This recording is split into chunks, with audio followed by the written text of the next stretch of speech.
Hey friends in beauty, if you're a professional makeup artist or beauty pro who is tired of juggling multiple tools to run your business, I got great news for you. Beauty Pro Funnels is here to simplify your life and take your business to the next level. Unlike other platforms like Wix, Squarespace, or Acuity, Beauty Pro Funnels was created by a makeup artist for makeup artists. This is the world's first all-in-one software that helps you book clients, sell your products, and even launch courses all in one place. No need for separate subscriptions that drain your wallet or tools that don't speak your language as a beauty pro. With Beauty Pro Funnels, you're not just getting another booking tool. You're unlocking the ability to create multiple revenue streams, so whether you're behind the chair or not, you're making money. Imagine accepting bookings, selling your beauty products, and offering courses all without the stress of managing separate systems. That could be a big headache. Let me break it down to you one more time. Your website, build it on Beauty Pro Funnels. Your portfolio, build it on Beauty Pro Funnels. Your booking site, build it on Beauty Pro Funnels. And your e-commerce site, host it in Beauty Pro Funnels. Want to offer beauty courses or digital products? You can sell them inside of Beauty Pro Funnels, and you'll be able to send invoices, digital contracts, newsletters, and do all of your marketing directly from your Beauty Pro Funnels account. It's mind-blowing. Listen, you're going to save hundreds of dollars every single month by replacing over 10 platforms when you make the switch to Beauty Pro Funnels like Wix, Squarespace, Acuity, WordPress, Vagaro, Honeybooks, 17 Hats, Dubsado, MailChimp, Klaviyo, Kajabi, DocuSign, even Shopify. It's crazy. I know you got at least one of those. And here's the best part. Tayana and her team spent over a year building plug-and-play templates into your account for pretty much everything, so you never have to start from scratch at all. So all of your appointment confirmations, reminders, and payment reminders and stuff like that for your clients, they have already been written out for you. You can even gather reviews and referrals all on autopilot. You'll free up so many hours of time each week so you can focus on what you love, your artistry. Plus, with their mobile app, you can manage your entire business from the palm of your hand. Send invoices, schedule appointments, and even take payments on the go. I believe in Beauty Pro Funnels so much that I recently moved the Friends of Beauty site to Beauty Pro Funnels, and I am loving it. It's a game changer because it's not just a platform. I swear it is like having your personal business assistant designed specifically for makeup artists and beauty pros like you. So here's the deal. If you want to see what all the hype is about, visit getbeautyprofunnels.com/friends to get a personalized tour and see how Beauty Pro Funnels can transform your business today. That's getbeautyprofunnels.com/friends because you deserve the best tool for your beauty business. Have you ever felt so overwhelmed and burnt out that you just wanted to pause everything? You've been in grind mode for so long building your business. When is the last time that you took a break? That's exactly why I created the Water Break Retreat, happening in the breathtaking paradise of Bali on July 6th through 12th, 2025. The name Water Break comes from a moment I had on the verge of burnout, feeling unmotivated, uninspired, and completely drained. You know that feeling when you know you need to slow down, but you just can't justify it because everything feels like it will fall apart without you? That's where I was, and I knew I wasn't the only one. But here's the thing. If you don't take a break voluntarily, your body will force you to take one, and we don't want that, do we? That's why this retreat is all about intentionally pausing, just like a water break in a game, to recharge, refresh, and come back stronger than ever. Imagine waking up to stunning tropical views in a luxurious accommodation, relaxing, unwinding, and connecting with like minded beauty pros, and having memorable experiences that will leave you refreshed and re inspired to run your business and not have your business running you. A private chef welcome dinner, epic pool party with floating breakfast, Balinese spa package with an Instagrammable relaxing flower bath, and visiting the Bali swings is just a portion of what we have planned for you. Flexible payment plans with our dedicated travel expert make it super easy to say yes to the rest that you deserve. This is your chance to prioritize you. Spots are super limited and they're filling up pretty fast, so don't wait. Head over to friendsinbeauty.com/waterbreakretreat to grab your spot for this intimate getaway. If you're ready to hit pause on the hustle and escape to paradise to recharge together, head to friendsinbeauty.com/waterbreakretreat. Check out our full itinerary and save your spot as soon as possible. Share with another friend in beauty and get your passports ready. It's time for a water break. I don't know how to get clients. I don't have any clients. I need clients. I don't know how to get clients. How do you get clients? I don't know how to get clients. And the real problem, that is a symptom of a problem. The real problem is if you have no prospects, then you are not putting out enough content. You don't have enough lead generation. Yeah. So you have to put out more content, and the content they're putting out is trash. Yeah. So, I could put a piece of gum on the end of a hook and throw it into a river and say, I've been fishing all day. You're right. And wonder why I don't have a fish. Right. So you have to really look at what it is that you're creating and who you're trying to catch. Right. More and more students would tell me, I want to have my own training facility. I want to train people. And many of them have no business educating anyone. Sorry, it's true. Many people who want to do this were paying money hand over fist to big companies who would say, oh, we're going to teach you how to put together your own course. That's where we're getting all these 1 and 2 day courses from people who have only been working 6 months. They haven't even seen their own healed work. They don't know what they're doing. I felt that was predatory. You need to make onboarding for clients or customers as easy as possible, especially since it is repetitious. You don't need to be doing this all day, every day for yourself. For some people, that's going to be having a gatekeeper, like an online assistant, like a VA, or someone who works at your front desk. I don't do either of those. Well, I have a VA on and off, like as needed, but mostly I have systems. So when you book, you automatically get your forms, and it's not confirmed until I receive those forms back with the deposit, et cetera, right? Welcome to the Friends in Beauty podcast, a safe space for ambitious beauty industry creatives to have real talk, get authentic answers, and practical tools to grow their businesses. Join me every week as me and my special guest reveal the keys to longevity and success in the beauty industry, from the ups and downs of their journey to the nitty-gritty of their struggles and triumphs. We're spilling the tea on it all, and most importantly, having fun while doing it. You ready? Hey, what's up? It's your best friend in beauty here, Aquia Robinson. Welcome back to another episode of the Friends in Beauty podcast. I am so happy to have you here, and I hope you're listening to this episode in high spirits and in good health. Now, on today's episode, we have the pleasure of having Victoria Racca in the Friends of Beauty guest chair. So Victoria is the founder of the Microblading Institute and Brow Sister, as well as the host of the Glam Life podcast. She's on a mission to empower women, particularly mothers aged 25 to 45, to reclaim their time and embrace entrepreneurship. She has personally gone from beauty business brokey to selling in international markets and speaking on stages across Asia, Europe, and the United States. Through her course, the Beauty Business Accelerator, Victoria is teaching beauty pros how to set up their businesses for growth and sustained success. We need to talk to Victoria ASAP, okay? Welcome to the Friends of Beauty podcast, Victoria. Thank you. Thank you so much for having me here today. That was quite an introduction. I better live up to the hype. I should have had a Red Bull before I came here. Oh my gosh. Well, thank you. Thank you so much. It's a pleasure to be here.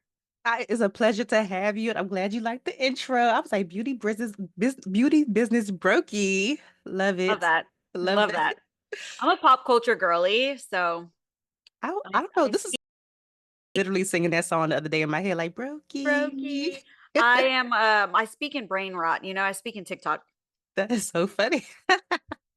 I love it. I love it. Well, before we get to talking and chatting, let's start off with some icebreakers so the Friends of Beauty audience can get to know you outside of what you do professionally.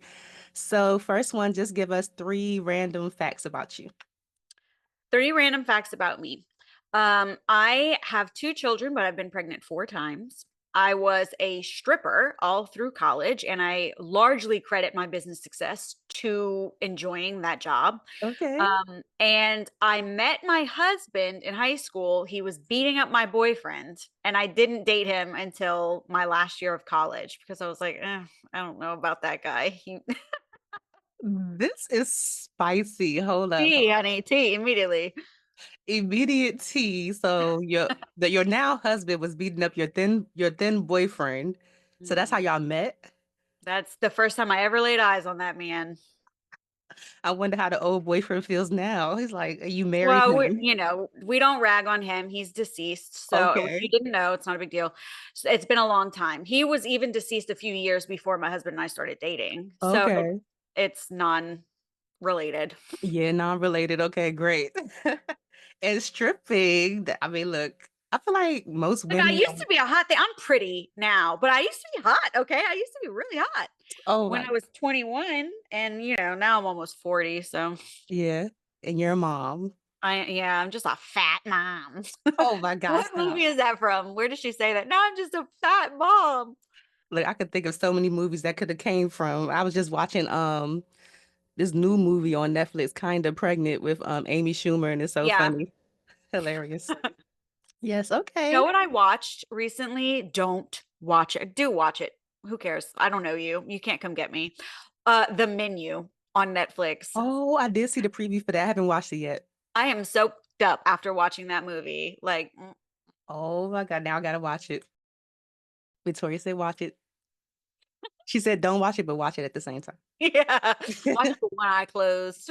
Yes. Oh my God. What do people always tell you that you're good at aside from what you do professionally? Oh, talking. I could talk the ears off a donkey, as my senator once said. Yeah, I'm a born yapper. I think I've been chatting since the beginning of time. My dad is so annoying. My dad is a Cajun Lebanese man. His parents came here from Lebanon, or his grandparents came here from Lebanon. So very like old school, annoying, tight ass kind of. So when we were younger, if we wanted something, we would have to write a contract for it. So if you wanted to like buy something or if you want to be able to go somewhere, you'd have to sign a contract saying what you would or wouldn't do in order for it. Like there were no just like, I promise I'll mow the lawn, Wow. put it in writing. So when I was like maybe 6 or 7 years old, I heard this on the Rugrats. I think Angelica's mom said it, but I put it into the contract that was like and or like I promise to do this and or something, whatever. And my Uh-huh. dad was like, are you going to be a lawyer? You never shut up.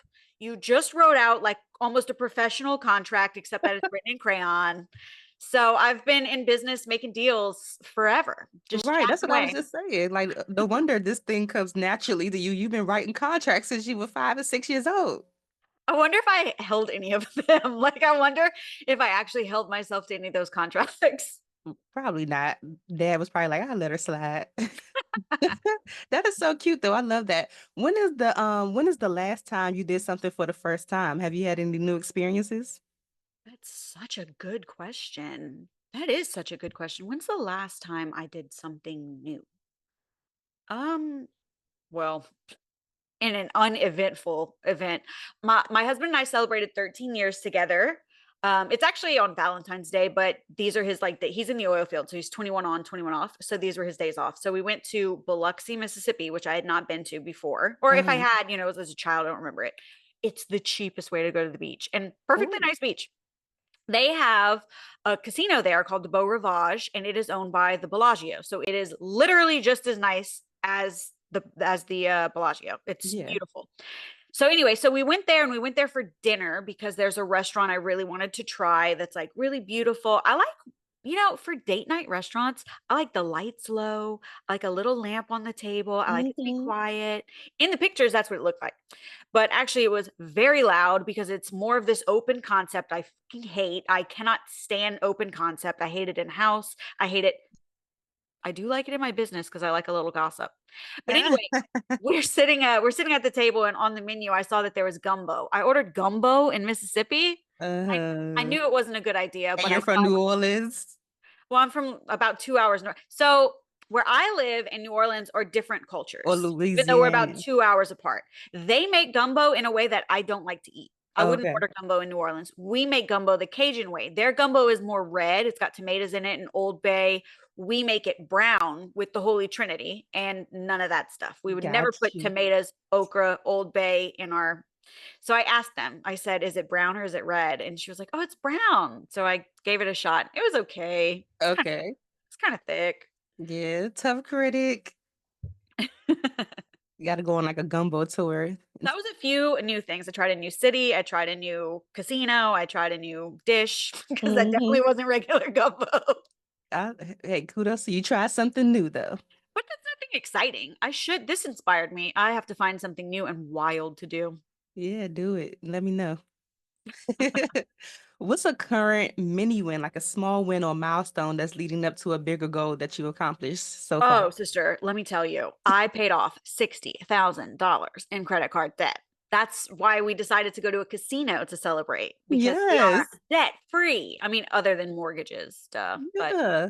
yeah, I built my business. I got in 2022, I purchased my commercial real estate building that I have now, and I can house all of my businesses in this one place because I have Wow. a warehouse with a roller door so I can back a truck up and everything. Then I have plenty of room to teach classes and to actually work with clients. And my husband and I built this thing, by the skin of our teeth. It was a hardware store, and my husband didn't work for 6 months. He just worked on this shop every single day. He moved Wow. plumbing, he moved drains in the floor, he built walls, he did electrical, he did it all. Just him Wow. and his brother. And he built me rooms in the back that I could rent out so that we could pay the mortgage basically. And it took a while for me to fill all three of those rooms with people who were reliably going to pay the rent. So Mhm. that was finally done.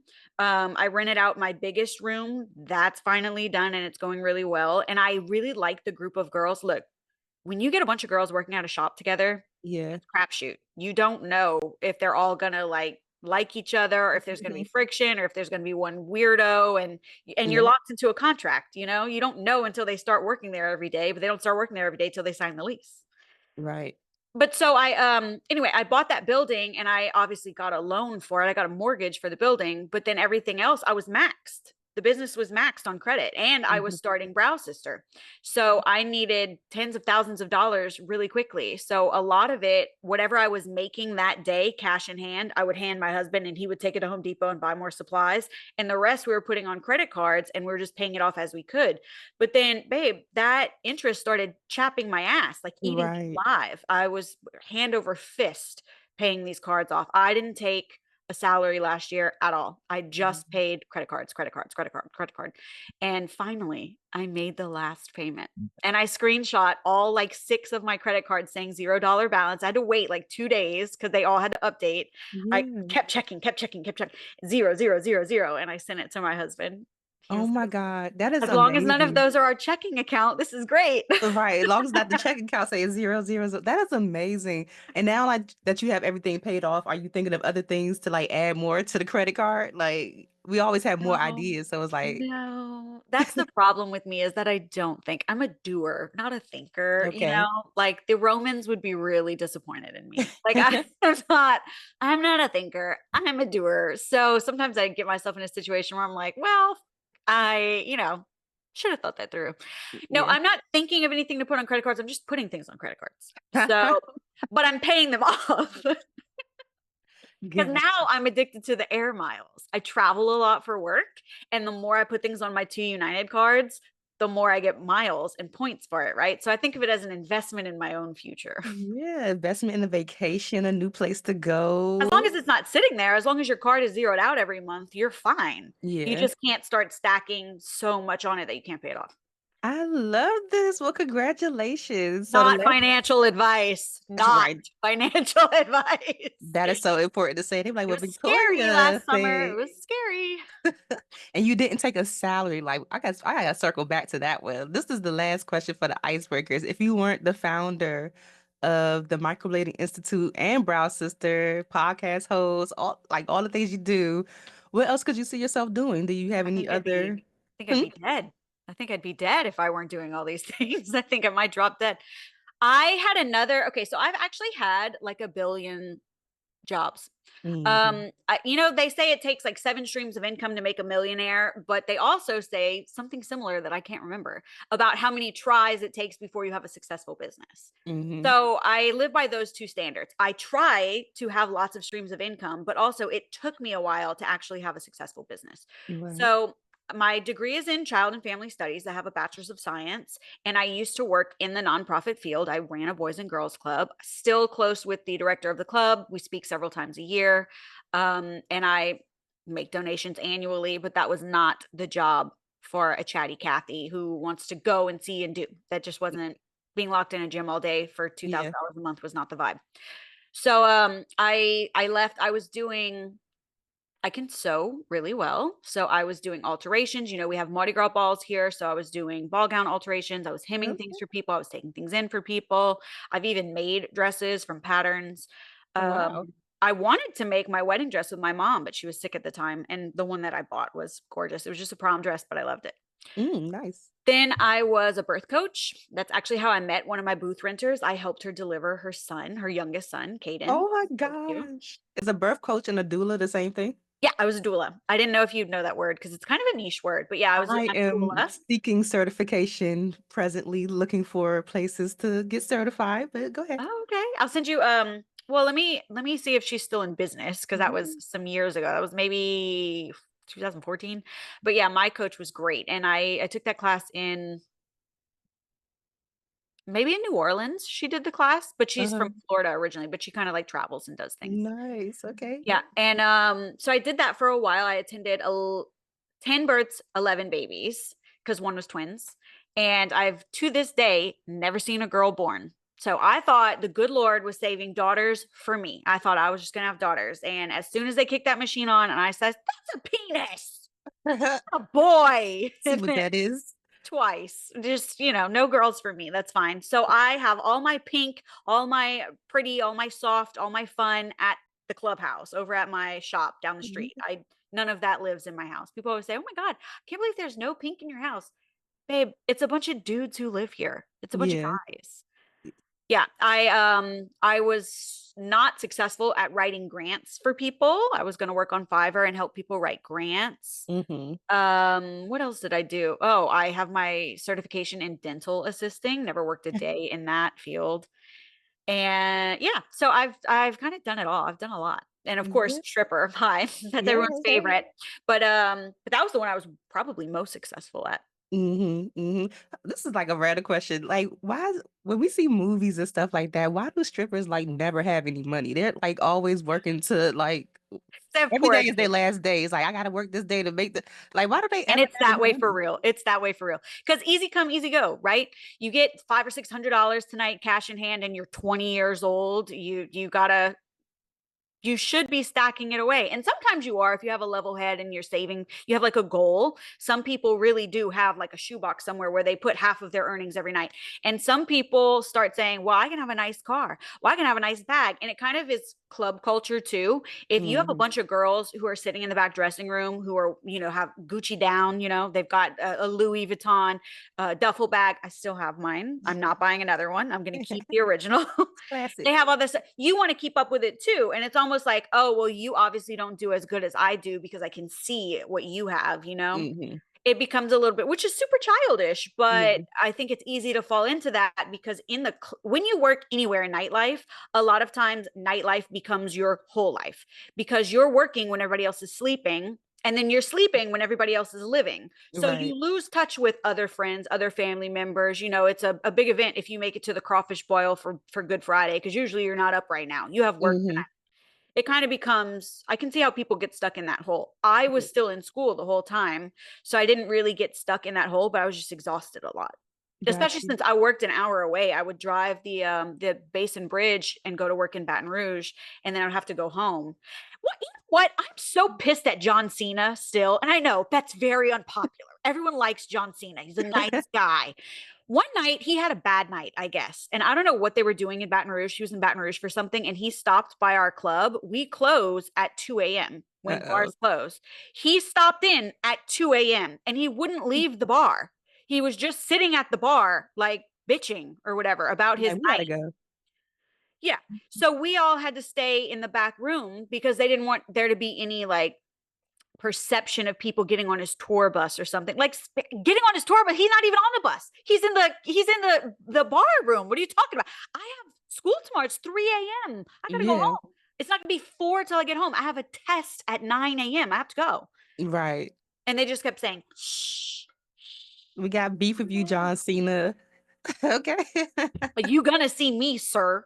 I'm still mad 10 years later. This is like the best icebreaker session ever.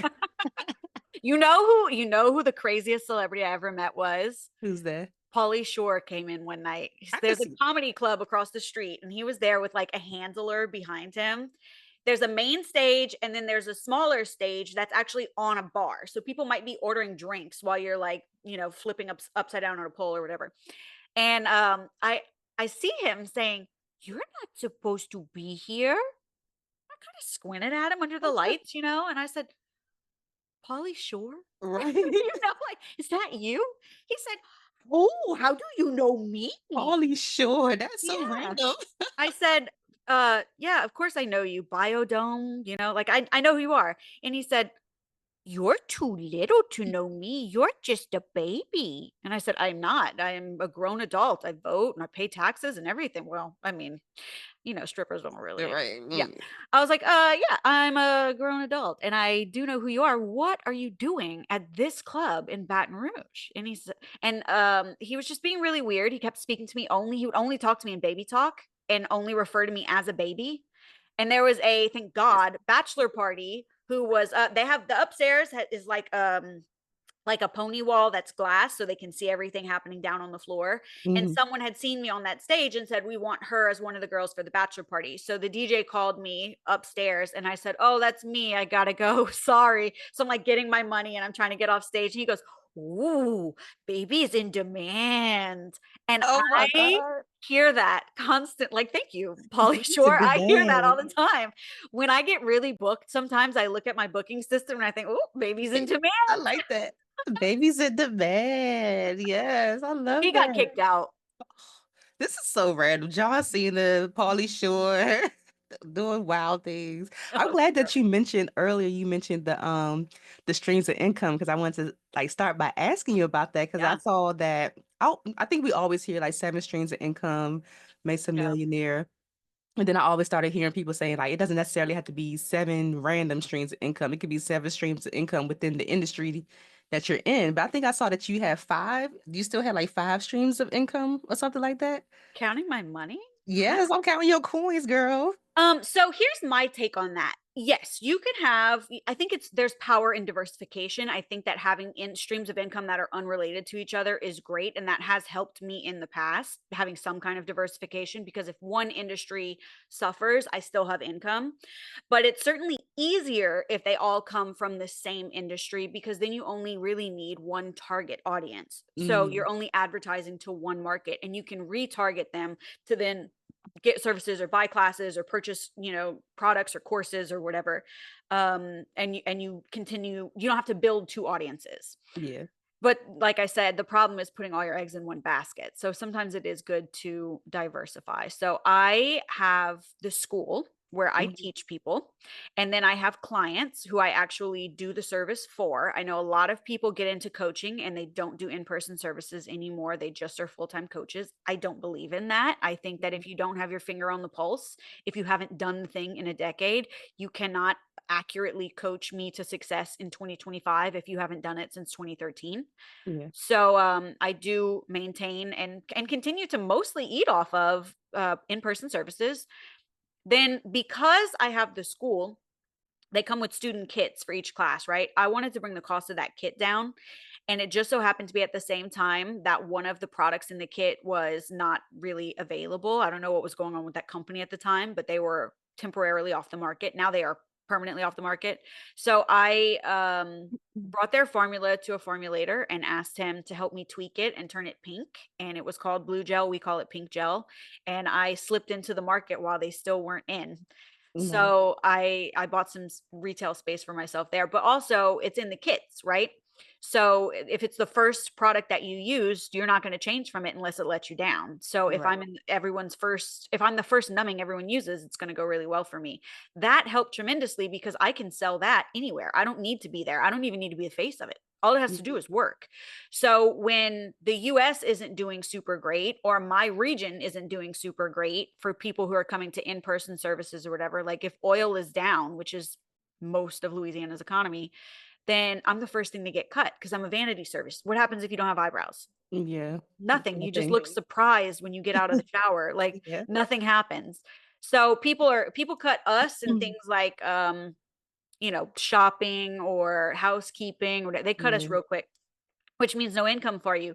But people in, Europe and the UK and Canada are still working, so they're still buying my product. So I still have that income stream, which was Mhm.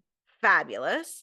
And same with coaching, because I coach people throughout lots of different markets. I have students across Canada, the United States, the UK. I've spoken and worked with people in Prague and in Bali. So I you get it by any means, babe. Born hustler. You get it from Yeah. anywhere.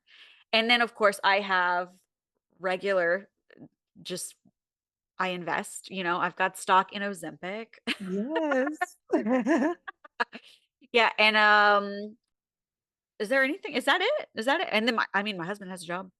Right. That's the sixth income husband. You gotta get you a husband, y'all. I'm trying to work on that too. Listen. People say this all the time. I am gonna hurt some feelings right now, and that's fine. You don't have to like me. That's okay. The truth of the matter is, if you're married to the right person, marriage is not hard. People say all the time, marriage is hard. That's why it's worth it. Marriage is not hard if you're married to the right person. Nothing makes my life easier than my husband. I will tell you right now, Mm. for 13 years, my secret sauce is Andrew Racca. If I didn't have Andrew Racca, everything would cost more. There's nothing this man can't build or fix. I would lose my brain. There's no need I have he doesn't anticipate and fix before I get there. He doesn't use the tub. He built his own shower. He doesn't use the tub. I can get in the tub and think, oh, I forgot to get a new bar of soap. And it is there. Just, I don't know why. It's there. Wow. Marriage is the easiest, it's the key to my lifestyle. I couldn't do any of this without my husband. I love that true partnership. And I love that you said that too, because some people will get discouraged by the banter that happens online, all of these like gender wars and everything and Yeah. relationship talk and yeah. And it's helpful if you were in the wrong relationship first, because then Hmm. you appreciate it and you see it so much more. Absolutely. My boyfriend right before Andrew, I dated for a couple of years on and off. This man did not love me. This man did not want me, and I wanted to make it work so badly. I wanted it to work.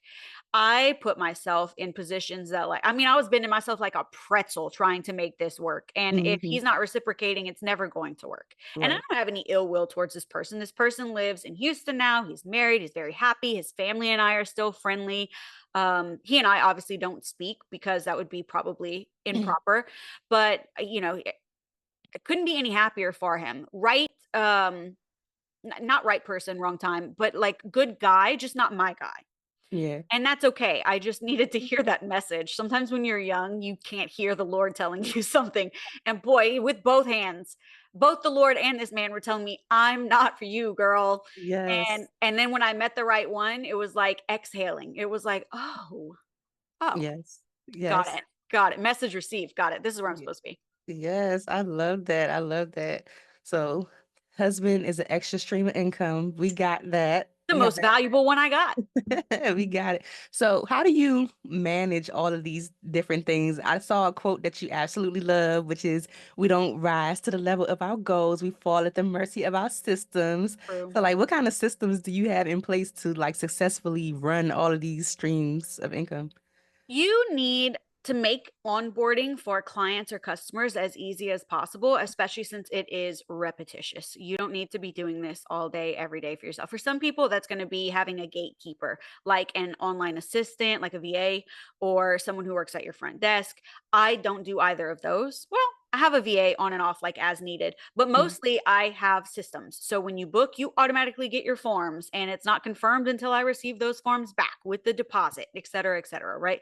So some of that is just automating your onboarding for students, for clients, training agreements sent out automatically, um, informed consent and releases sent out automatically for people who are booking services, Mhm. having a questionnaire come back and having ChatGPT analyze it for me for where they need coaching in their business. That kind of stuff makes Yeah. life a whole lot simpler.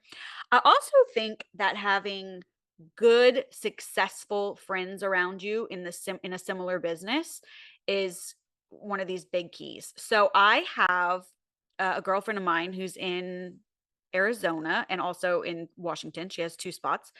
And we will have a mastermind once or twice a year, which is a write off. Mhm. But I get to actually fly to her, or she can come to me, and we have we sit down and we go through all of our expenses, and because she started off as a CPA, and Oh, we go through all of our marketing, which is more my specialty, and branding, and we go through basically like the funnel of our products. So where are people entering top of funnel all the way down through to actual purchasing and fulfillment, and basically we just analyze it and plug holes or change things or rearrange things around. So just keeping top of mind of like, okay, where can I constantly fine tune or refine my systems themselves is yeah. really important also. So automating things as much as you possibly can from the onboarding system, even your social media. You don't need to physically post on social media every single day. You Right. can spend a day, mine is usually Thursdays, where you record and then make sure that everything's scheduled out. The podcast is scheduled out. I have somebody else who, well, I used to have somebody else who edited it. Now I need someone new who can edit my podcast for me. Mm-hmm. That's scheduled to come out on its own. I don't have to do that. Run through Chat GPT for keywords so that you can have that all, what's the word I'm looking for? The description of it. Yeah. A lot of it is utilizing technology and automating things and then just paying attention. You can't set it and forget it. You have to go and refine it. You have to pay attention. That way you're always sharpening the saw, as they say. Yeah. Yeah. How long do you normally how long does it normally take for you to set up a funnel? Um, mine evolved. So the true answer is years, but that's not the real answer. So Mm-hmm. I don't know if you're are you into human design? I forgot. I've heard of it, but I forgot what mine's is. I don't know if it's a manifester or whatever, but I'm familiar Okay. with human design. So I'm one of the rare projectors. So Okay. I can't see the forest for the trees for myself, but when you start telling me something, I immediately know what your game plan should be, which is possibly the most frustrating position to be put in, which is why I'm a great coach I'm and probably the I'm same thing. so much slower at doing my own shit, which is why it's so nice to have my girlfriend Amanda or my girlfriend Carla. Carla gives it to me like she's from New York. So it's very like she says it real harsh and it's straight, no chaser all the time. Amanda is very just like she's like a little robot. She was on Mhm. that show The Blocks, the Amazon like version Oh, of yeah, um one of my friends was on there. It's like an yeah, entrepreneur yeah, thing. and it's Yeah. intense. It's intense. They My don't friend actually sleep for like won. 3 days. Really? Uh-huh. Um, Amanda was a runner-up last Nice. season. So yeah, so she's very just analytical and she's a CPA. She just is what she is. She's a computer. So it just depends on what kind of feedback I want right now. And then I've got my girlfriend Mindy, who isn't really like a business mastermind, but she's just a master mama. She's got 7 kids, 3 of whom are exceptional children, so they need a little bit more time and care and Mhm. patience. And Mhm. I think that has just turned Mindy into the ultimate mama. So when my feelings are hurt, I cry to Mindy. When I just am not understanding, I call Amanda. And when I'm upset, I call Carla. And Uh-huh. anyway, I analyze that business, it gets fixed. Yeah. Yeah. So That's definitely definitely a key. community plays a big role in success of your business because it seems like you Huge. have like really amazing people around you. Thank God for that. So many people think, oh, well, she's in the same business as me. We can't be friends. Mm-hmm. And someone told me once, well, yeah, but all your friends are not in your market, so it doesn't count. You're not saying collaboration over competitive. That's not true. I am girlfriends with other people in my town Yeah. who do the same job as me or similar jobs as me. And I mean, I might not set meetings with them and go spend a weekend with them, Yeah. but we DM back and forth and say, can you believe this? Or what are we going to do about or whatever? I've case in point, Caress Oquin. She owns Aesthetics by Caress inside of Soho Hair Salon in Lafayette, Louisiana. So nice. She used to have her own place. She just moved into Soho recently. But years ago, when I first got started, I had a client book in last minute for a microblading session the next day, and my microblades were not delivered yet Mm-hmm. from it doesn't matter. So I had ordered them, they're not in yet, and I text her and said, "Hey, is there any way that I could stop by your shop today and buy a microblade off you? I know Caress since like kindergarten." She said, "I'm in the walk-in clinic. I have strep throat. I'm not even at my shop." I said, "Okay, well, thanks. I'll just reschedule this client or whatever." She messaged me back within like 10 minutes and said, "My assistant's on her way right now. Go and take whatever you need. Do not pay me. Just, help me later." That's nice. There, there is no there are people who think of me as their competitor. I Right. promise you, I don't think of you as my competitor. I promise Right. you I don't. Right. I love that. I love that mindset. That's what we need more of. I know a lot of people always speak of like gatekeepers and all of that stuff. But you have your clients, she has her clients. There's no way that you can, compete. Yeah, I mean, you can't compete where you can't compare, right? So we do things differently. We have different styles, we have different branding. We even offer different services. Some overlap, sure, but not all of them. That's why Yeah. it was so easy for me to turn my salon into a booth rental salon. And I don't care if we're all estheticians. It really doesn't matter. Yeah. So did you start off with like aesthetics first or just right into permanent It makeup? was it was the same time when I graduated aesthetic school. So back then, people were not teaching permanent makeup like they are now. Hmm. So the most reputable trainer I could find was in Houston, about 4 hours from me, and she would only train you if you already had experience with skin. So unless you were a licensed cosmetologist or esthetician, she would not train you. Gotcha. So I had to spend $12,000 and go to aesthetic school, even though I just graduated college 2 or 3 years ago. I had to spend this money to go back to school, and 6 months with no working, just doing this, even though I never wanted to do a facial in my life. And as soon as I graduated, it was maybe 2 weeks before Christmas. Right after Christmas, I went to Houston and took my training. And Hmm. when I got home, I found out I was pregnant. Ah, yay. So I started two business. I started the business and motherhood all at the same time. Right. I was Wow. so mad. I was so mad. You don't start a brand new business and a family in the same week. Was that difficult for you? Are you kidding? Are you kidding? Of course it was. Oh my Like God. just going through like the motions of pregnancy and like Yeah. starting, you're tired, Yeah. you're And then after you have busy. your business isn't even a year old yet, and you have to set aside money to pay rent or to pay yourself so that you can take maternity leave. And it's your first maternity leave. So you don't even know what that's going to look like. You're not Right. sure. And then, the next year you have a baby. Babies get sick all the time. Babies stay up all night. I mean, Jesus Christ, the whole thing just, it slowed my business growth down tremendously. And it stressed me out so that I was missing portions of early motherhood. So I lost on both Mhm. ends doing it that way. Gotcha. Gotcha. Yeah. Not my favorite Yeah. fact.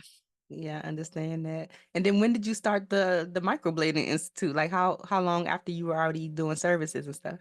So in my state, you have to be licensed and practicing at least 4 years before you can open up a trade school. And to teach microblading or permanent makeup or tattooing or whatever, you have to be a trade school because the Department of Health doesn't want to deal with it. So I had to apply under the Board of Regents, and I did that in 20 at the end of 2020, like October. I made the 4 year mark, and they put me through the paces, babe. I had to literally open up a junior college. So I had to have a course catalog, even though I only had one course.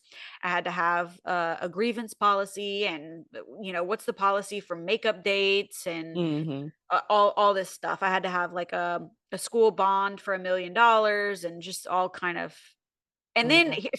here's the gag: they don't know anything about tattooing. So not only did I have to present to this board of colleges, I had to present my curriculum, but then I had to defend it to them by answering, like, they were like, so explain what this is. Now tell me why you wouldn't be the one to know about it. Baby, you Right. don't know what it is. Like you don't even know what You don't about know it. So what I it can is. just tell you whatever. Yeah, and then they really put that's probably the most pain in the ass part of my business, because the Board of Regents wants you to file things, upload things to their portal quarterly. They want you to pay to have yourself audited. So I now owe my CPA something like $10,000 just from that shit. Mm-hmm. And then they look at the financials and they decide how much you owe them based on how much you earned, which seems a little rigged to me. Not into it. I'm about to call Doge. This feels fake. This feels like you don't get to just say, like, you pay to have the books put together. We're going to look at the books and then we're going to tell you what we want to take from you. I That's don't like crazy. it. I Yeah, don't like me it. no likey, me no like. So that now you had your franchise over 6 locations, is that right? Yeah, so I don't know if you're familiar with the Secret Lives of Mormon Wives over on Hulu and their No. soft swinging. I've adopted their term. I am soft franchised. So Mm. I don't have physical buildings that say the Microblading Institute on them. What I did was, more and more and more and more and more students would tell me, I want to have my own training facility. I want to train people. And many of them have no business educating anyone. Sorry, it's true. Many Mhm. people who want to do this were paying money hand over fist to big companies who would say, "Oh, we're going to teach you how to put together your own course." That's where we're getting all these 1 and 2 day courses from people who have only been working 6 months. They haven't Mhm. even seen their own healed work. They don't know what they're doing. I felt that was predatory. And I That's actually wound up insane. leaving. Yeah, I actually wound up leaving a situation like that where I was like, I'm not going to keep putting out bullshit that's denigrating, our industry. I'm not going to do it. And I think the difference, I think that's where I came up with this hard stance of like, if you don't work in the industry, you have no business coaching people in it because you don't Mhm. know what you're doing. And I don't like that. So I decided that I was going to, I helped people make curriculum after curriculum after curriculum. I already had one, and mine was superior. Like people wanted to put in the most minimal effort creating their, and they couldn't believe that I was actually making them make a curriculum. They were like, come on, just tell me That's a how to part sell of a it. class. If it's not a repeatable, replicable, predictable curriculum, then it's not actually teaching. It's Right. just talking to someone. Like you're not, if you're not going to show them how a machine works or how to read needle packaging, if you're not going to show them how to find their depth in the skin or different techniques for shading, if you're not going to teach them color theory or why skin heals the way it does, then what are you doing? And if I hear someone say to me, yeah, but I don't want to tell them everything I know because they're going to become my local competitor when they leave this class. You have Oh, no that's business you have educating. no business teaching at all, so you're You not have gonna give them no everything business that they educating. need because you don't want them to be a competitor? Yeah, I've you're never literally heard telling me that you're going to before. take, oh, I heard it so many times. 'Cause I I'm an can't. educator as well. I teach the makeup program at my local cosmetology school, and I can't imagine having that mindset, "Oh, I'm not gonna show them how to do this because they might take my clients." Like, what? Right, right. That's crazy. I couldn't believe what I was hearing. So, Oh, wow. when I did hear the few and far between the little diamonds in the rough who were saying, "No, I want this to be really good. This is my reputation on the line." People ask me all the time to train them, and I've been too scared to do it because I want to make sure that I can accurately teach them. I want to make sure that my curriculum's good, that they leave feeling confident. I'm scared to be one of the people they tag on the boards and say, so and so took all my money and taught me nothing or gave me a bullshit machine or whatever. I don't Right. want that. That encouraged me. And I thought, if I could just put a barrier to entry for it, I think that would be really good. And I wouldn't mind. So many people thought that because they paid for coaching, which I wasn't coaching on my own terms at the time. So I wasn't choosing to work with people. They were being assigned to me, Mm, um, which is kind of where the disconnect might be for anyone listening. Well, then why would you be working with them?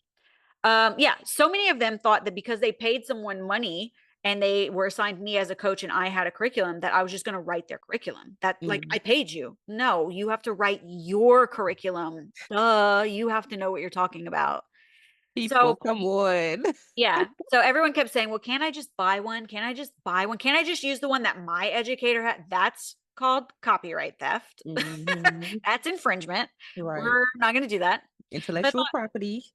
yeah. So I thought, you know what? I am going to allow people um, to use my replicable name, which I have the trademark on the Microblading Institute. I'm going to let them use my reputable name. I'm going to let them use my curriculum that has literally been tested in front of the board of colleges. And I have hundreds of students who have taken the class and said, this was a great class. This was an in depth class, but they have to meet some standards first. So Mhm. I wanted to be able to see several years of healed work that they had to send in to me.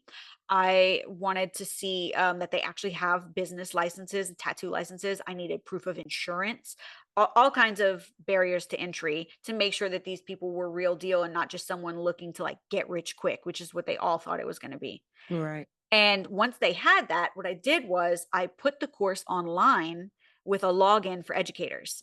And I made a little handbook that says day one, hour, whatever, play this video. And then in yellow, it says like hand this out or whatever. So I made it very easy for them to be able to do it. And then Yeah. before they're allowed to go and do it at their own shop, which by the way, even the shop has requirements. You have to have X amount of square feet. You have to be able to put your people in this seating arrangement to make sure everyone can see. Yes. Yeah. First, they had to come to Louisiana and actually shadow me on a class so they could see how the curriculum is put into work. And we called it Train the Trainer, and it worked really well. So you purchased Train the Trainer, you came down to Louisiana, you followed me around. We started this 3 years ago, I guess. And Mhm. and then if you did that to satisfaction, you could take the curriculum home and you could do it yourself, and you get your first set of student kits. And look, keep all the money. I didn't charge these people per student that they're teaching. Keep it all. Teach as many Mm, students as you want to this year. I don't care. But you are required to pay an annual franchise fee, okay. and you have to use my student kits and my products. Yes. So Yeah. my products are spreading through the states like oh, I was gonna say wildfire, but I Yeah, don't. but that's not good. What I'm is so spread like sorry. I'm so wildfire? sorry. So sorry. It's not funny. It's spreading like love through the states. Spreading like love. I love this. I'm like just like kind of I don't know where I am right now in my head because I feel like you just like have everything so together. Like just mentioning, I feel like those are called SOPs, like standard Yeah. operating procedures. Just having your business in a way where you can write it all down, write the steps down so somebody else can replicate it and continue to make money that way. You have your brow sister, so they're paying an annual franchise fee, but they also have to use your product, so you're making money on that. And like you just doing the thing. Like, have you always been, I guess, well, all the businesses you've done, have you always been this business savvy, or did you have a coach that taught you how to like set things up in this way? Or the Oh, people I around believe you? strongly in coaches. I've had several coaches. I don't think Okay. one person can teach you everything. I think you can learn something from everyone. So I've had several coaches. Mm. And also I've just had several what you would call like a mentor. My favorite one is absolutely insane. He is bananas. His name's Donnie, and I met him in the strip club. Well, no, I didn't. No, I didn't. I met him from someone I met in the strip club. Donnie didn't Okay. work at the strip club. Donnie is a millionaire, and they have hotels and other investitures all through Louisiana.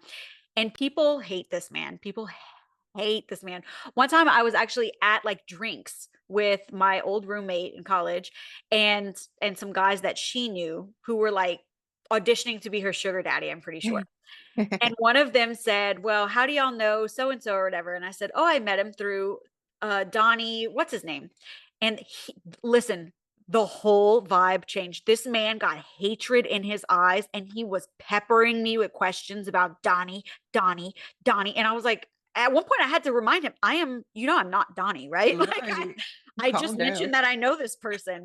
He is so ruthless in business and so savvy with getting things done that people who are trying to take advantage. And look, I always think Donnie's crazy. He will come to me and tell me the craziest story about how someone was trying to do something to him or whatever. And I'm like, I doubt it. That Like cannot have possibly happened, I Donnie. Like, just no. don't believe, like, okay, people are sneaking onto your land and they're cutting down your trees and like they're hauling them off, and you have them on video and you showed the police and they didn't care because they're involved in cutting down the tree. It was real. And he Mm. won the lawsuit. What? One time he bought a boat at auction, and I don't remember which government agency it was, but someone like wouldn't release it to him because they found cocaine in the boat. And he was like, "Yeah, but I bought it at auction. Like I haven't even, it's not mine." And they're like, "Yeah, but it's part of a crime. Like we're keeping it." And they kept it for years, I think. And he sued and he got all kind of like he got hundreds of thousands of dollars or something. Like Donnie, I went with Donnie on a he was like a ride along, right? Like I used to ride with Donnie, and this is how I learned about trailer parks, which is my next investiture. That's what I really want to do. Mm-hmm. I want to own a trailer park so bad. So I went on a ride along with him, and then on the way back, he was like, "Well, we're gonna stop at this guy's place. I forget his name, but he owns a big trucking company, and he owns um little slot machines that they put in like truck stops." Okay. So he was like, "We're gonna go and chat with this guy. I really want you to meet him. You're gonna love him." So we walk in, and it's this little old man who looks kind of like Colonel Sanders, like adorable, tiny, like, "Oh, hi, how are you?" And I could tell that he had no patience for Donnie right away. And Donnie pulls out a map and slams it on the desk, and he's like, "This is my property line, and then there's this no man's land, and then there's somebody else's property line, and then I own the property on this side over here too. I want to buy no man's land because this guy wants to buy it, and I don't want him to buy it because he pissed me off with some deal or whatever. So I want to buy this land out of spite, and all my money is tied up in other deals right now. So you're going to loan it to me on the front end, and on the back end I'll give you points on whatever and blah blah blah." And the guy was like, "You want to spend millions of dollars for a landlocked property because this man whatever it was, like didn't cook your chicken right or whatever. Right. And I was like, is this really who I'm Ride around with. is this really who I'm like basing my business dealings off of? Donnie never loses though. Donnie does not lose. I don't know how he does it. And he's so like he sounds so crazy. When he Mhm. starts talking, it sounds like Trumpian, like what are you saying? What are you saying? And then he's right. It's the craziest thing. So yeah, I've had lots of different kinds of mentors in lots of different areas of business, and I think all of it helped me to have a backbone, because especially as a female entrepreneur with no experience in the Yeah. business, it's easy to get kicked around or pushed around in a deal. I also I had people who were specific to the things that I wanted to do. If you don't know how to do it, hire someone who does. So Yes. I had a great partner in Brow Sister when I first started, and he is a professional at manufacturing deals and stuff like that. So he brokered that deal for me, and he allowed me to just buy him out of the business. I've had people who tutored me in marketing. I've had people who've helped me in podcasting. I mean, everyone, but no Mhm. one was as interesting as Donnie. I know that's right. You can just pick up so much just from being around people and observing and True. yeah, so You true. also don't know what's possible until you see someone who's doing it. So Yep. you don't know that you could make $1 million in the beauty industry if you're just an esthetician doing facials in your room. You don't know what's possible. And it Right. probably sounds far-fetched and like people are lying when they say, I made, $20,000 this month. I'm also an esthetician. You're like, how?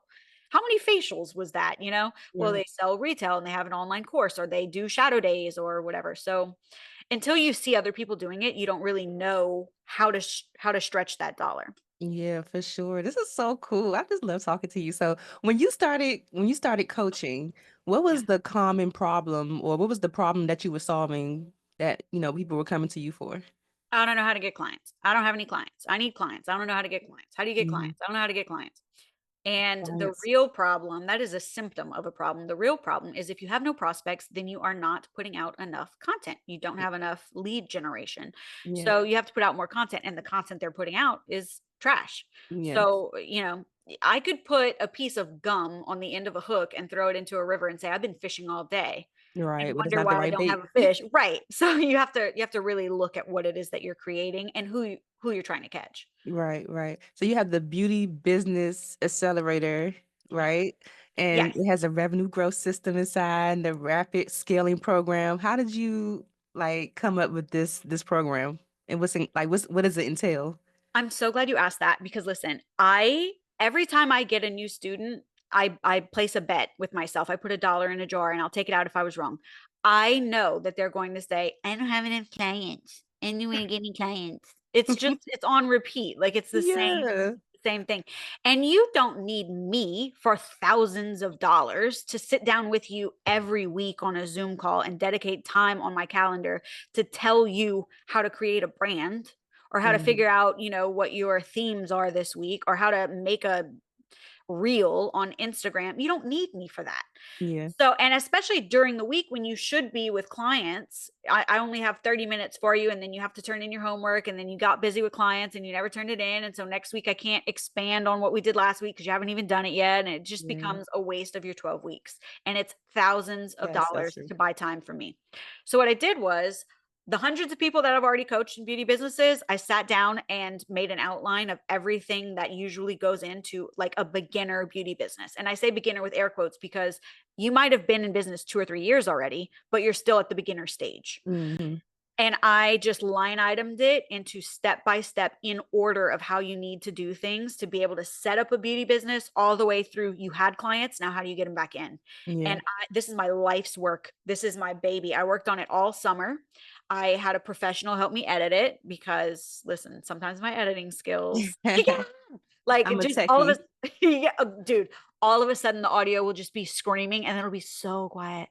And then it'll be like, and so next statement, blah, blah, blah, blah, blah. Like Yeah. disjointed. I lost a statement and I can't do it myself. So I got this really professionally done. It looks beautiful and there's no stone left unturned. I put everything that I teach beauty businesses into my revenue growth systems course.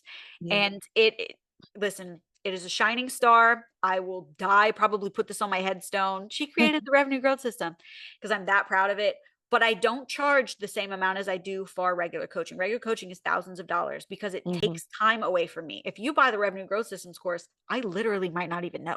It's an Yeah. online course, you know? So if I haven't checked my email that day, I might not even know. So I don't charge $600 and $700 for it. You know, it's a whole lot less than that. I think it's like $300 or $400, and you Hmm. have it forever. And you Right. can binge it like Netflix. So if you get off work and you're like, okay, I'm ready to work on my business now, you can watch hours of me sitting there telling you how to run your business, how to set up your business, why you're fucking up your business, like whatever. Yeah. Yeah, yeah, I love that. How do you teach people how to set up their businesses for growth and sustain success? Like, is it all about how much money they're making, creating systems, SOPs? Like, what exactly is it that we need to do? Well, it really depends because every business is a little bit different. And some people have guessed their way through it so far, and they're just kind of like, trying to figure it out as they go along, which is not uncommon at all. That's actually a lot of people, especially in the beauty industry, for whatever reason. They don't seek out business education. They just start guessing. They just say, I'm open, and they start guessing their way through it. Mm. So they may not have separated their finances. They might not have a business account or a tax account. They might not be categorizing expenditures. So at the end of the year, they don't get half the write offs that they should. They don't know how to set up an LLC. They don't know if they need an LLC. They don't know how Gotcha. to get insurance for their business or what kind of policy they actually need. They don't know, um, what the ratio of their income to what they should be spending on a mortgage is. No one knows how to set their goddamn prices. They guess it. They Yeah. guess their prices. They say, well, girl down the street charges this, so I just charge a little bit under that. Great. That's great. Awesome. You don't know what her overhead is. You don't know if she's turning a profit. You have Hmm. no idea if that price gives you a profit based on your overhead. And the fact that you went a little bit under her, just know that next week somebody else is going to open up down the street and they're just going to price themselves a little under you. And then someone else is going to do a little under them until you guys have priced yourselves out of the market. You can no longer work with reputable products. Oh my God, losing it. Yeah, but I get really fired up about this one because it feels like so lazy to me. It's just so Hmm. lazy. I just guessed. I just used somebody else's. I just copied somebody else's homework. She didn't know what she was doing either. Right? Now we're So, all in the same boat. and now you come to me and tell me, well, I'm not making enough money. Well, I bet you aren't. You have no idea if you're profitable or not. You've never looked at Right. your books and you don't want to look at your numbers. I get it. I paid someone to pass Math 100 for me. I couldn't pass that class. I paid someone to take all 4 tests. Her name is Ashlyn. Shout out Ashlyn. Hey, Paid her girl. $50 for 4 tests at the junior college so I could get through Math 100. And then I lived in my TA's office so that I could pass Stat 214. And I did. You have to try. Like you can't just give up and say, well, I'm not good at this, so I'm not never going to do it. Yeah. I tried to pass that class 3 times and I couldn't do it. So I hired someone who could. Hire your weaknesses, right? Get a great CPA. And then I still didn't quit. I still tried like the next level statistics. I still had to go in and figure that shit out. So I think I got a pity pass. I think it was like, well, you're here all the time. I see that you're trying. I'm going to give you Yeah. a C. C's get degrees. As long as you're involved in looking at your books and making sure that you're uploading your receipts and keeping in touch with your CPA, then it's worth it. And that's how you're going to find out whether or not you're making any money. Right. Oh my God. And to the point of the rates, that is so true. We really do base our rates off of what other people are charging. But how do we 100%. know? Like, we don't even have the same lifestyle. So they might be charging something that is conducive to their lifestyle. Whereas, like, I'm a single person with no kids. Then, you might have kids and the whole, So it goes so much situation. deeper than that because you don't know what they're paying for a lease. I know a girl here in Yeah. town who has a 30 something $100 a month suite and she pays something like $1 a year for it because it was a sweetheart deal when she was a child between her father and the guy who owns the property. He was Oh, like, wow. look, Caroline's doing really well with her cookie. And I say this as allegedly because someone told me this. I don't know Hmm. the girl. So don't sue me, Caroline. I don't know your life. Someone told me this, and it's just such a good way to point out that you never know. I was quoted 3,600 a month for that suite, but if she's getting it for $1 a year because her dad and the guy who owns the property thought that this 16-year-old with a cookie business wasn't really gonna last. After she got really popular during COVID, she would bake cookies at home and people would sell them out. They would pick them Mhm. up within an hour and there were none. And then she started, I think she would do like pop-ups places and they would sell out. And so she needed commercial space to actually do that. And she is massive now. I think she has franchises now. She's got other Wow. locations and everything. But in the beginning, yeah, her overhead was so small because they were like, she's 16 or 17 or whatever. It's not going to last. We just need a space for a little while. I'm sure Mhm. they had to update that contract if that was the real contract. But $1 a year versus or a month or whatever versus 3,600 a month is very different in overhead. Absolutely. Yeah, so you Absolutely. you have no idea. You don't know if I have a brand deal with Big Wasp and I get all my needles for free. You don't know. Like Mm-mm-mm. you have no idea what I'm paying for things. So you don't know how thick or thin my margins are to base yours off of them. Right. I That could is be such a taking good home point. negative $2 a month and you would be like, "Oh, I'm going to go $50 under that." What? That is such a good point. You know, one thing that I struggle with is I feel like I have so many things or so many fires burning that like I don't know how to go about advertising or marketing because it's like I don't want to feel like I'm bombarding people with, okay, I got the podcast and then I got my Yeah. community and I got an event going on and then I'm doing this course and like how do you go about marketing every single thing that you do? Do you have like seasons or quarters that you market one thing? Like how do you go Yeah. about I staying call it like themes or focuses. So okay. sometimes the focus is on this business, sometimes my focus is on that business. And I have a social media manager. We have known each other since pre-K. And during COVID, she was working for I think she was doing photography, like lay flats and stuff for a boutique. And she was like, I don't know what I'm gonna do. And I told her, this is what you're gonna do. And I showed her how to run my social media. And now she's a social media like maverick. She has a bunch of accounts. Uh-huh. And, so she gives me like a sweetheart deal so that I can keep using her, and I use her through so I can stay consistent posting on like Brow Sister and the Microblading Institute, but I am not very heavily involved in the creation of that stuff. If she tells me I need a talking head video of XYZ, I'll make it for her and she puts it all Mm, out. But a lot of times it's Marcy answering those DMs or it's Marcy posting those things, which allows us to, promote a sale going on at MBI because Marcy's in charge of it while I'm doing a podcast or promoting that on my Instagram. So kind of mm, compartmentalized and also kind of seasons. mm. Sometimes this gets my focus, sometimes that gets my focus. Got you. I saw But I you. think we all feel like that. And my grandpa Yeah. used to say all the time, like, babe, you can only ride one horse at a time. You got two horses and one ass. You're gonna have to put somebody back in the barn. Yeah, it's You're all right. I like that. 'Cause I saw that you said, I think this year you were gonna do content themes, and I thought that was, like, Yeah. so cute. Yeah. So, whatever it is that I'm talking about on my podcast, I will also make supplemental content on Victoria Glam and post that there so that, one speaks to the other. And then Mhm. that'll also be shared across my blog, which I use just for SEO purposes. I don't like show it anywhere and be like, you should go read this blog. Yeah. Don't. It's just a bunch of keywords to help SEO. But it comes out at the same time so that the messaging, one band, one sound, like Nick Cannon said, right? Like one Mhm. band, one sound all the time.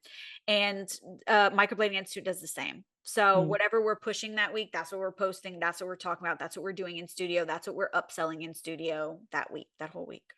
Yeah, it's just It so just makes life much. easier instead of feeling like I got to do this and I got to remember to do that. I still have a million things on my daily list, but Mhm.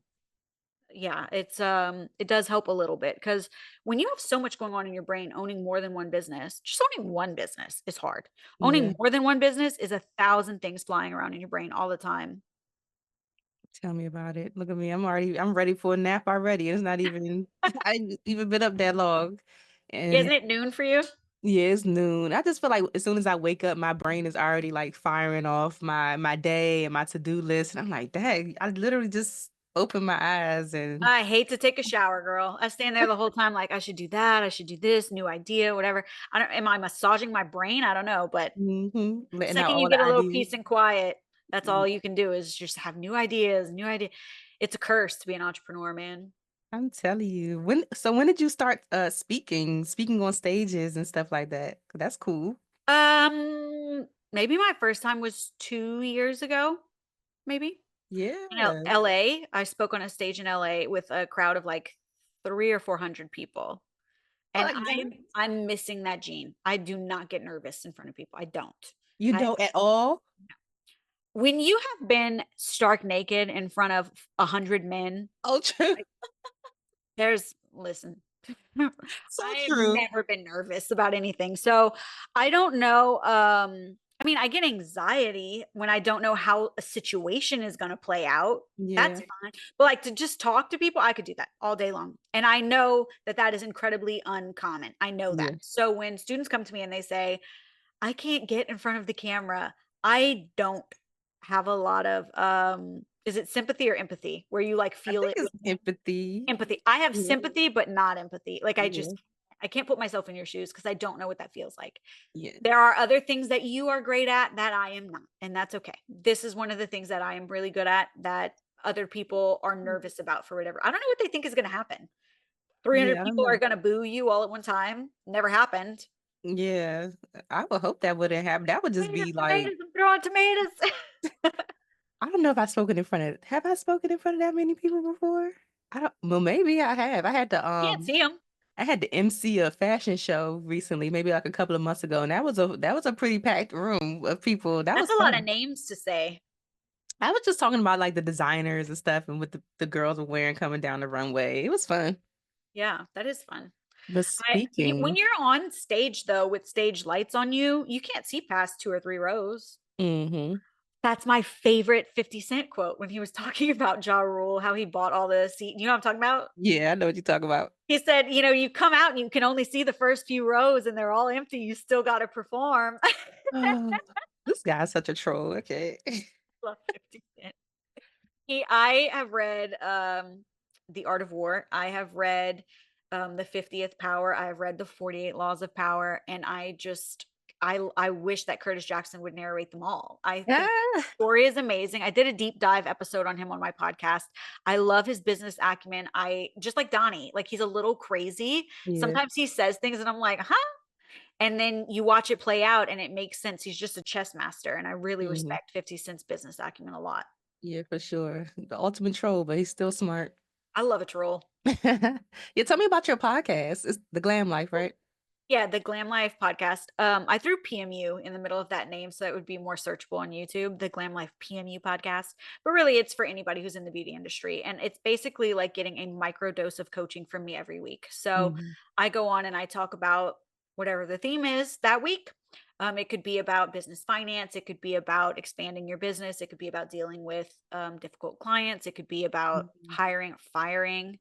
I am super quick to fire. You got to go. It's not working out. You got to go. I need that. I need that. You gotta go. And I had a season where I'm in the 5th season of my podcast right now. I had a season 3, where I had the biggest names in permanent makeup as my guests, and I didn't do a single episode. I only did duet episodes with hmm guests with big audiences so that I could expand the reach of the podcast. And this year, I want to do season 6 with all beauty entrepreneurs, and I want to push into estheticians' earbuds, basically.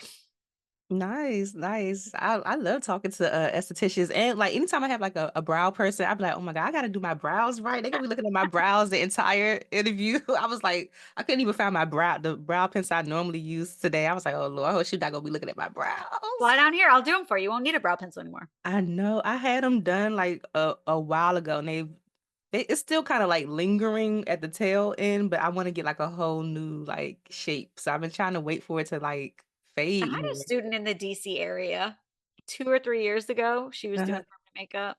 Can't Yeah. think of her name off the top of my head, but you're bringing me back. I remember she was saying like it's a pretty competitive market in the DMV area. It's getting there. It's a lot of people, a lot of good people too. Because I feel like Yeah. when maybe like 5 or 6 years ago, something has changed. Because I feel like when it really started to get popular, the brows weren't looking good. I used to have clients. I'm a makeup It was artist, all so those 2-day classes that's probably what it was. I had from people people who who've had been like working for 3 weeks and didn't want to tell them green, everything because they'll like take my a clients.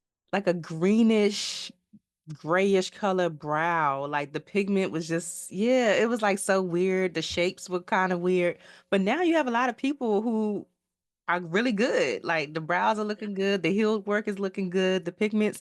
And I also talked to a young lady. Her name is Dr. Zuri Dale. She's in Houston. And she said that basically it was going on because the pigments that people were using for women of color weren't up to par. People were just grabbing like the darkest shade that they could find if they had like a person of color, but it wasn't like the pigments weren't good. Yeah, they weren't looking at CI numbers. So Okay. you might pull what looks like a dark brown because that'll give you contrast with someone's skin tone. So you'll be able Hmm. to see it. But if that CI number has carbon blacks in it or has I don't know, like blue based tones, then it's going to heal coolly on the skin. It's not going to look warm. Then you have to know to warm that color up. But if you haven't looked at what's actually in the color, you might not know that. And Yeah. then some of them have different what's called light fastness, which is how color breaks down. So think about like a kid's toy in the yard from Fisher Price.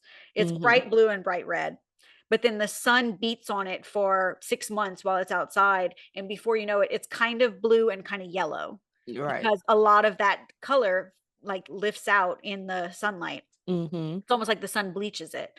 So that's just how those colorants break down. The red broke down faster than the blue.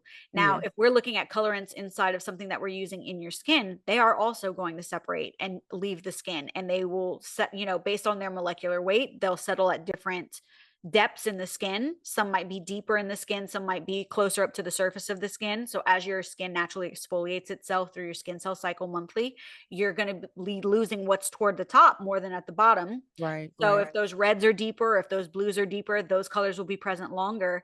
And as they break up, it's not going to look like a brown anymore. It's going to look like some other crazy color. I didn't know it was so technical. That's why we got to go to training in not 2 days.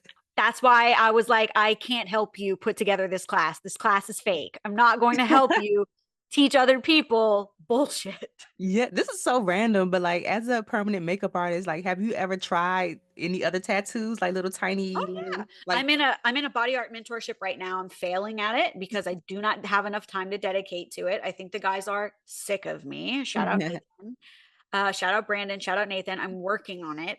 And tomorrow I actually blocked off my entire day to just work on my body art. so like permanent makeup, you can do tattoos? Like are you technically a tattoo You need a artist? different machine because a permanent makeup machine has a softer hit of the needle than a body art machine. But yeah, it's the same license, but it is not the same technique. It is Got not the you. same technique. So tattoo artists really hate permanent makeup artists. And permanent makeup artists tried to get into the tiny tattoo arena. They were going to do fine line tattoos and tiny tattoos. And a lot of them were terrible at it. Terrible. Mm, We don't that drag a line. We don't care about line weight because we're not making lines. We're feathering color on, right? So we do right. a very, very different style, very different technique. And yeah, it's been an experience. It's been an experience. What would you say is the most or what has been the most challenging part of your journey so far? Oh, honestly, just being the business owner. The fact that all of the responsibility lies on you all the time. There's nobody else to blame. You have to major in accountability. And Mm, the fact of the matter is if you don't make any money, you don't make any money. yeah.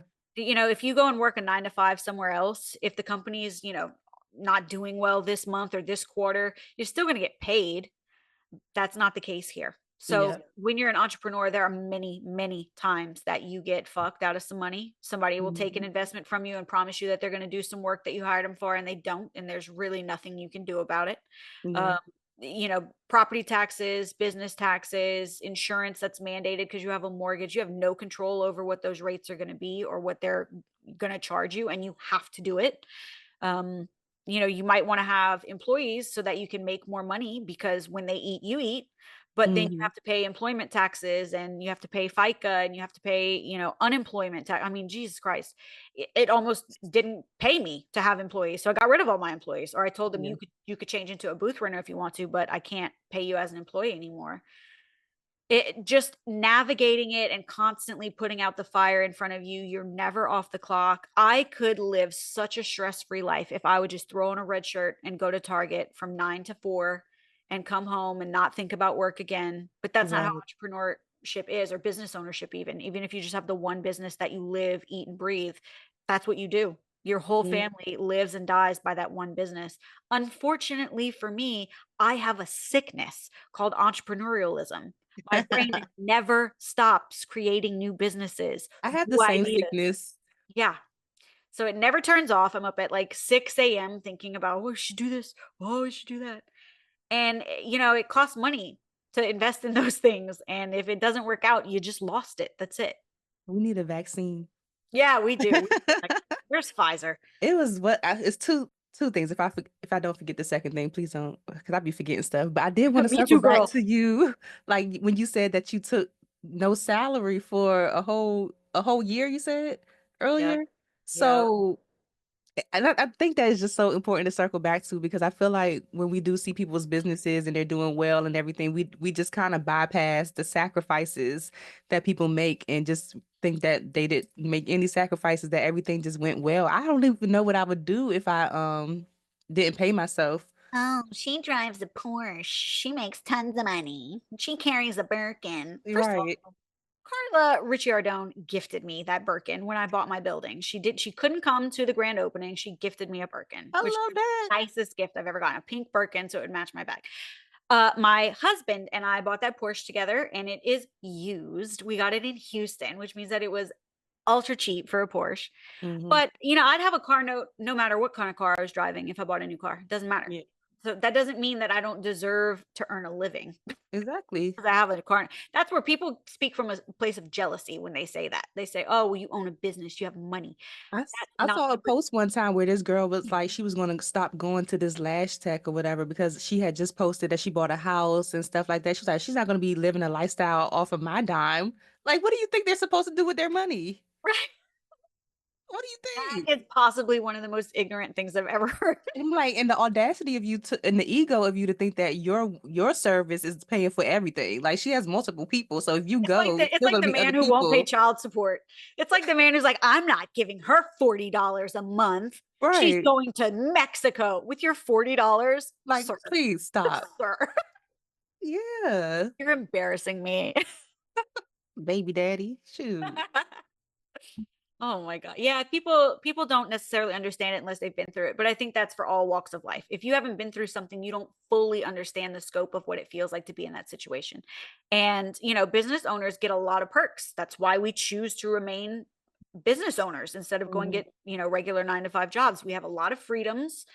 We get to choose who we work with and what it is that we do. We get to decide where we do or don't allocate money within the business. So some of those expenditures are on me. I chose them.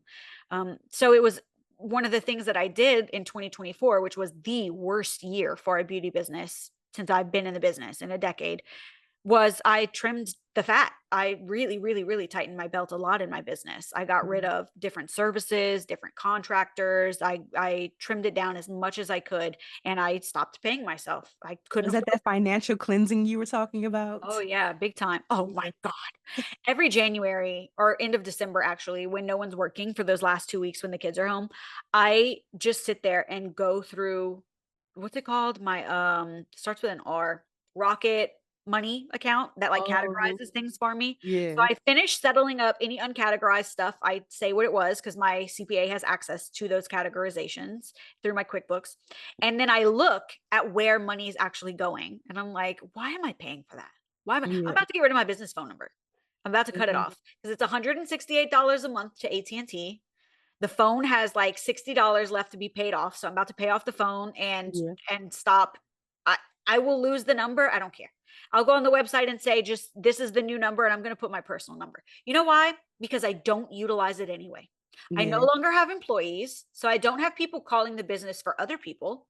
And I'm only there for appointments. So I don't have anyone just answering the phone all day. So it rolls over through Google Voice and translates into a email for me saying so and so called and this is, what they said. And I call them back on my normal phone. So why Yeah. am I paying for the other phone? That is so I use like a text now. It's like an app. It's a text now thing that's so like when people do call that number, it shows up differently than my regular like iPhone. So I just and it's free. I use that. The amount of ways people can contact you is ridiculous. People message you through your business page. They'll message you on Facebook. They'll message you on Instagram. They'll send you an email. They will call you or text your regular phone. And all of those things have no time limit. So they will do it at any time. Just when they Any think of time it of so day. that they don't forget, they'll message you. And it's up to you to hold the boundary of not responding until business hours. Absolutely. But, I might miss something if you've got 7 different ways to contact me. I might miss something.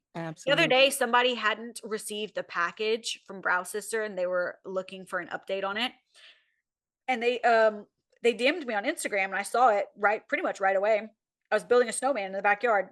And they're like, "Hey, I'm looking for, an update on this package. Is it normal that it's been 7 days and I haven't received a response?"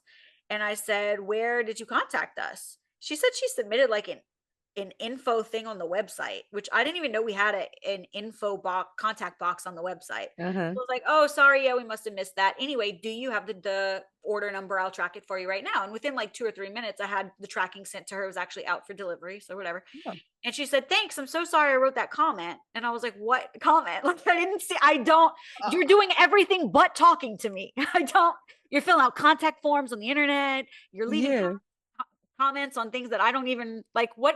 And I guess she deleted it because I never did find a comment, but like, I have no idea. Why didn't you just That That is so crazy. And that's why like I am kind of sometimes I'm particular about giving people my number who I don't really have relationships with because I'm like there are so many ways to contact people now. Like you can call people on so Instagram, many, you could video, you could text. Like why so do you many. need my number again? Like we You could don't. communicate right here. Not even if I were dating would I be giving out my number. I'd be like, I don't Somebody know. did that to me recently too, maybe like a month ago. Somebody that had my number at one point and messaged me on Instagram like, "Do you have the same number?" And I was like, "Probably not," because by like when I looked at the last time we talked, I said, "Probably not. I probably have a new number." And he's like, "Oh, can I have your number?" I said, "For what?" And he was You're like, "So talking we to me could." right now. He said, so we could talk or catch up." I said, "We're catching up right now." And he just double tapped it. I was like, "Period. Like, bye." Because like, what you Hi. need my number for? Yeah, that's a weird that's a weird, like, every once in a while, my mother-in-law will say, "Can you call me?" She'll Hmm. text me that, "Can you call me?" I'm like, why you couldn't call me? Exactly. You chose to text me, but you could have called me, and you're texting me. So, like, why don't you just say whatever it is that you wanna ask me? I be thinking the same thing. We right here with it, right here. I'm gonna block you. My mother-in-law drives me nuts. She's not a bad mother-in-law, but she's just not really present in our lives. Mhm, And it's a strong boundary that my husband holds with her, so it's really none of my business, you know? But one time mhm. she pissed me off so badly that I closed a garage door on her. She was in the driveway and I hit you know how slow a garage door Like, closes? We just stared at each other while that is so funny. and I went inside. My husband was in the kitchen. I said, "I closed the door on your mom." He was like, "She fucking deserved it." Teamwork, teamwork. Team Rocka. One band, one sound, baby. I love it. The last thing, well, not last, might not last thing. The other thing I wanted to ask you before I forgot is you mentioned something about Fiverr and not writing grants for people. So Yeah. are you utilizing grant money yourself to fund your business? No, I'm not. I'm Okay. not. But, my degree is in child and family studies, which rely a lot of those majors rely heavily on grants. Okay. So, we had a grant writing section, and it wasn't, I'm certainly no expert, but Mhm. I thought, "You know what? This would actually be great. I could work from home because nobody was working from home in 2013. I could work from home. I could just, work on my laptop in my Yeah. pajamas. This would be great." And then I realized like how much resources and researching and time and effort, and it's so competitive, how much was going to go into that. And yeah, yeah, I'm not doing that. Okay, got you. Well, I won a couple of grants before, so it's something that I'm like passionate about now. Good for At this you. point, I just find them and just share them with the community. Like, I'm not a grant writer at all, but I do fancy myself to be a pretty good writer. So, like the one that I won, I won on my own, like just from me writing it. Wow. So yeah, I was really That's like impressive. shocked at everything. It was for $10,000, so. Nice. I just share the resources now. That's why I wanted to ask you about the trying to Yeah, find a grant if it's writer. not, nobody cares about the wedding as much as the bride. If it's not your organization getting the money, you don't really Mhm. have the passion for it that other people do. It's just another line item on your to-do list, and I Yeah. didn't feel like that would be serving people well. Yeah, for sure, for sure. So, what are you working on your legacy to be with all the different things that you're doing with Brow Sister, the Microblading Institute, coaching, the podcasts? You What do you know, I want to get Brow Sister big enough that someone buys it from me. I would love the International Body Art Alliance to offer me $2 million and take it off my hands. That would be great. I don't care. Which is why it's not Victoria Racca numbing, I Yeah. don't, that would be great. I don't see myself doing personal services when I'm 50. I I would really love to have so this is so niche. I love growing things from cuttings. Mhm. So we bought this property on the river, which, hey, nice. We got an acre on the river. And in my front yard basically is like at the road, but it's not a regular road. It's like a gravel road throughout a whole bunch of properties. You have to really know where you're going to find my property. It's like in the woods, in the back behind. So there's this gravel road right at the front of my property. And across the street is this big pond and a wedding chapel. Mm. So my front yard is this gorgeous wedding venue.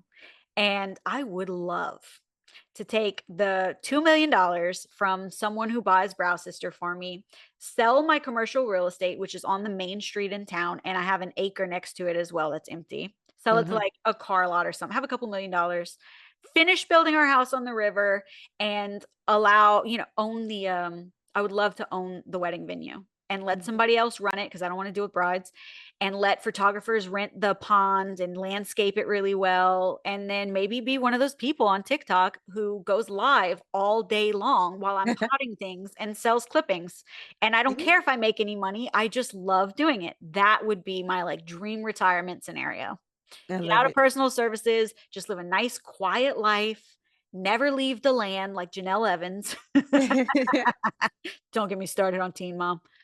Yeah, that would be it for me. I like to build a business to sell. And a lot of people in the personal services industry never consider that far down the road. They Right, are browsed by Brittany, and they don't think about I can't sell that because I am Brittany. Don't right. sell people, Brittany. I Yeah, we can't don't sell do that. browsed by Brittany. I know people who've done it all kinds of different ways, sold their businesses when they were ready to retire. I know someone who sold her phone number. Oh, She had been in business at that location with that phone number for 20 or 30 years. And mhm. she said, I'm closing down.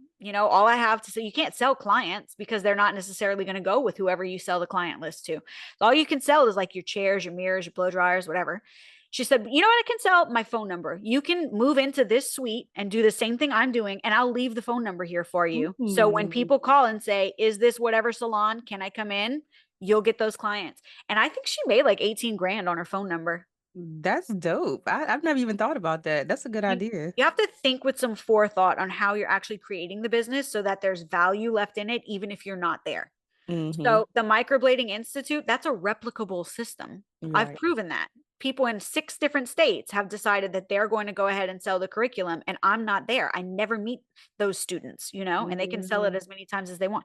I could sell that to someone else who wants to, I don't know, somebody who could probably do it way better than me, execute at a higher level. Brow Sister, I mean, I go out there and shake hands. I travel a lot and have people try the product. And once they try it, they're hooked on it. They love it. But I could sell that and be removed from it, and it wouldn't matter. Anybody could be out there as the salesman. It doesn't matter who has the Yeah. booth at the fair. That is the number one. Your personal services, if all you do is actually do browse for someone, the only way to replicate yourself is to hire. Yeah. So I can't sell that client list. It doesn't matter. My clients are 20 years older than me anyway, and I like it that way. I did that on purpose. That's who I like working with. I like to Mhm. work with Miss Brenda, not with Miss Brittany. Yes. So that I would probably just close down. Yeah. Okay. Okay. She's got it all figured out. Do you have anything that's coming up next that you can share? Oh, no, I don't have anything in the pipeline. I I'm love just it. taking a moment to relax right now, which probably won't be for long, but Oh my gosh. currently, Where's my book? I have this book that I just got for my birthday called Rest is Resistance, and I've been diving into it. And then I have another book that I put on my wish list called The Rest Revolution that I'm gonna dive into. I'm like, do y'all see a theme? A yeah, theme here for my new year? It's rest. you need a rest, honey. Okay, I just wrote that book title down. I Yes, love to read a rest good book. is resistance. You should read, or anyone listening, if you're interested in how I was just talking about building your business to sell, you should read John Warrillow, Warrilow, Warrillow. He wrote a book called Built to Sell, and I love that book. Built to sell. I love a good book. Or you could just follow the revenue growth systems at victoriaglam.com. Period. Well, Victoria, before I let you go, I have to ask you the Friends and Beauty rapid fire questions. Let's So go. whatever comes to your mind first, you can spit it out, or if you need to elaborate, that's fine too. I'm ready. I'm going to do this so fast, like I'm on Andy Cohen's show. All right, first one. What are the top three keys to your success so far? Oh, Andrew Racca, Andrew Racca, Andrew Racca. Love it. It's a support system, and it's having a mouthpiece. If a closed mouth does not get fed, I learned that in the strip club, and it is true in every asset of your life. If you don't ask for the business, you will not get it. I just did a video about that. How do you measure your success? My bank account. I know that's right, period. Mhm. What's the best advice you ever received or piece of advice that's always stuck with you? My grandfather once told me, if you sit on a fence too long, eventually you take it up the ass. He Yes, wasn't wrong. You have to make a decision. love this grandpa, man. What advice would you give to another PMU artist right now who is just not seeing the results they want in their business and they're just like, I'm about to go put on a red shirt and go work at Target? That's okay. If you don't crave the entrepreneurial everyday tasks, if you don't like the highs and the lows, the risks, if you want something that's more stable and you kind of feel pulled back to a job, that's okay. There's nothing wrong with working a job. The Instagram has told you that everyone should own a business, everyone should be an entrepreneur. Everybody who's a baddie has a stack of money and a big fancy purse and a big shiny car, and they pull up to a shop that they own or rent. They all rent. And that's not true. Yeah. Plenty of people are very, very happy working for someone else and having actual time off and focusing on other things that they like. Maybe you like to play pickleball. Maybe you like to host parties on the weekends. Maybe you like to spend time with your family. Maybe you like to be present, for other things besides owning a business. Maybe you don't Yeah. like to sweat taxes at the end of the year. Taxes are taken out of your check. So, yeah, Yeah. that's okay. That's okay. Yes. What's a resource that helps you in your business that you can share with the friends and beauty community?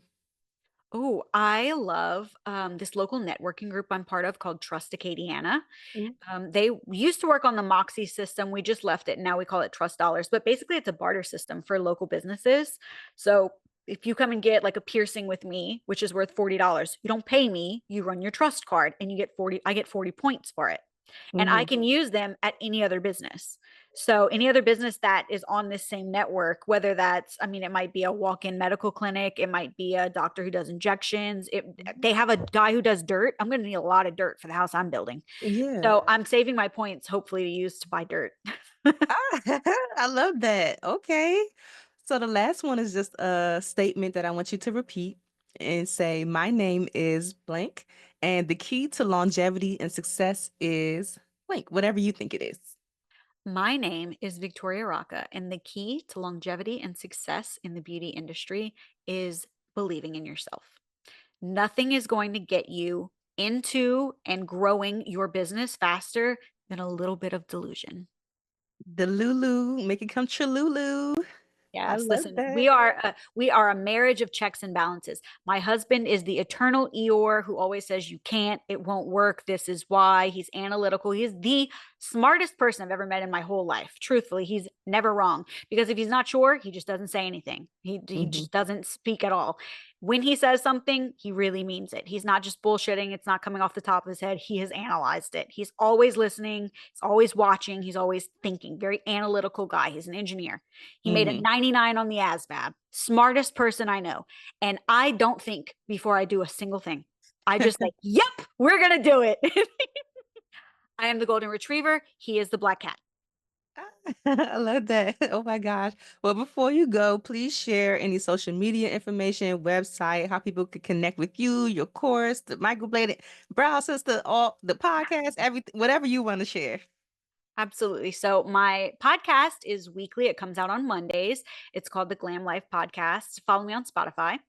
And you can find me on any social media at victoria.glam. That's probably easiest for you to find me over on Instagram because it's easy to DM victoria.glam. And the course is at victoriaglam.com. And you can use code GLAMLIFE15 and get another 15% off a really already inexpensive course that will help you build the beauty business of your dreams. I love it. This has been such a fun conversation. I knew I was going to like you. I was like, I cannot wait to talk to her. She looks like so much fun and she's so like amazing. I just love everything that you're doing and just so inspired to get to a point in my business where it feels like it's running, smoothly, everything like that. So thank you so much for sharing with us. This has been a great conversation. You made my day. Thank you so much. Thanks for listening to the Friends in Beauty podcast. Don't forget, sharing is caring. If you enjoyed this episode, share it with another friend in beauty. Give it a thumbs up and subscribe, rate, and leave a 5-star review so that other friends in beauty can find the show. Plus, we'd love to hear your feedback.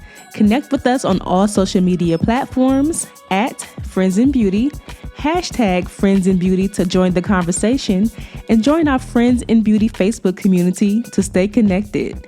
Talk to you soon.